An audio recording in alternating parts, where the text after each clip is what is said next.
bom dia, boa tarde, boa noite. Sou Claudemir dos Santos, estou aqui para mais uma aula do curso Paz na Prevenção. Nas duas primeiras aulas você aprendeu um pouco sobre as consequências do uso de drogas e também o que são drogas e quais são seus tipos. Na aula de hoje você vai saber um pouco mais sobre quais são as drogas mais usadas pelos jovens no Brasil e quais são seus principais efeitos. Vem comigo! Para esta aula, usarei os dados do 6º Levantamento Nacional sobre o Consumo de Drogas Psicotrópicas entre estudantes do ensino fundamental e médio das redes pública e privada de ensino nas 27 capitais brasileiras. Este estudo foi realizado em 2010 pelo CEBRID, Centro Brasileiro de Informações sobre Drogas Psicotrópicas da Unifesp, Universidade Federal de São Paulo, e pela SENAD, Secretaria Nacional de Política sobre Drogas. O presente estudo é um levantamento que representa o universo de estudantes do 6º ao 9º ano do Ensino Fundamental 2 e do 1º ao 3º ano do ensino médio, de escolas públicas e privadas. Os estudantes nesta pesquisa têm entre 10 e 19 anos. O total de jovens com relato de uso no ano de qualquer droga, exceto o álcool e tabaco, foi de 9,9% para a rede pública e 13,6% na rede particular.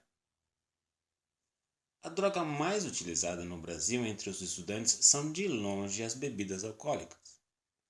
Com 42,4% de uso no ano, isso significa que pelo menos uma vez no ano o uso de álcool foi de 41,5% entre os meninos e 43,5% entre as meninas.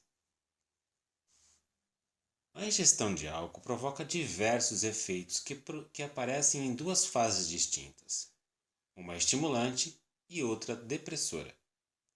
Nos primeiros momentos após a ingestão de álcool, aparecem os efeitos estimulantes, como euforia, desinibição e maior facilidade para falar. Estes são os efeitos desejados pelos consumidores. Com o passar do tempo, começam a surgir os efeitos depressores, como falta de coordenação motora, descontrole e sono. Quando o consumo é muito exagerado, o efeito depressor fica tão grande que pode até mesmo provocar o estado de coma. O consumo de bebidas alcoólicas também pode causar efeitos desagradáveis, como vermelhidão no rosto, dor de cabeça e mal-estar geral. Como já falado anteriormente, a pessoa que consome bebidas alcoólicas de forma excessiva, ao longo do tempo pode desenvolver dependência, condição conhecida como alcoolismo. Os fatores que podem levar ao alcoolismo são variados, envolvendo aspectos de origem biológica, psicológica e sociocultural. A dependência de álcool é condição frequente, atingindo cerca de 12% da população adulta no Brasil. É muita gente. Os indivíduos dependentes do álcool podem desenvolver várias doenças. As mais frequentes são as relacionadas ao fígado, como esteatose hepática, hepatite alcoólica e cirrose. Também são frequentes alguns problemas do aparelho digestivo, como gastrite, síndrome de má absorção e pancreatite, e do sistema cardiovascular, como hipertensão e problemas cardíacos. A segunda droga mais consumida pelos jovens no Brasil é o tabaco. Neste caso, há uma prevalência maior entre os meninos, com 10% de uso no ano, e entre as meninas, com 9,1% de uso no ano. O cigarro é a forma mais utilizada para se consumir tabaco. No entanto, é também comum entre os jovens o uso de tabaco através do narguilé, que é também conhecido como cachimbo d'água, xixa ou hookah. É um dispositivo no qual o tabaco é aquecido e a fumaça gerada passa por um filtro de água antes de ser aspirado pelo fumante, por meio de uma mangueira. Por utilizar mecanismo de filtragem, o consumo de narguilé é considerado erroneamente menos nocivo à saúde pela população.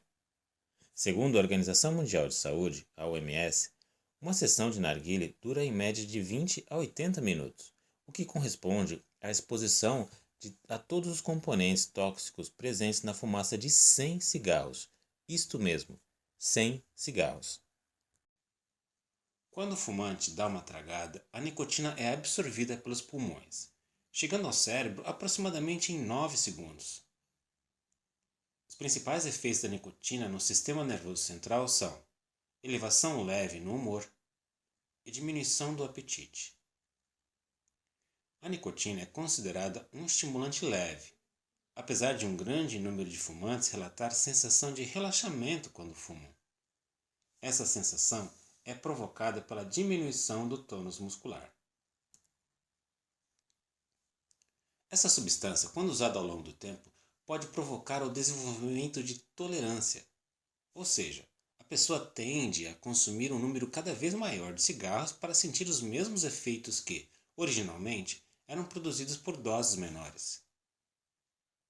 Alguns fumantes, quando suspendem repetidamente o consumo de cigarros, podem sentir fissura ou o desejo incontrolável de fumar.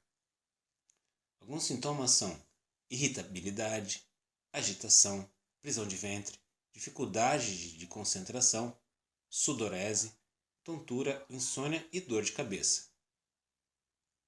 Esses sintomas caracterizam a síndrome de abstinência, desaparecendo dentro de 1 ou 2 semanas. A tolerância e a síndrome de abstinência são alguns dos sinais que caracterizam o quadro de dependência provocado pelo uso do tabaco. A nicotina produz um pequeno aumento no batimento cardíaco, na pressão arterial, na frequência respiratória e na atividade motora. Quando uma pessoa fuma um cigarro, a nicotina é imediatamente distribuída pelos tecidos. No sistema digestivo, provoca diminuição da contração do estômago, dificultando a digestão. Há, ainda, aumento da vasoconstrição e da força dos batimentos cardíacos. A fumaça do cigarro contém um número muito grande de substâncias tóxicas ao organismo.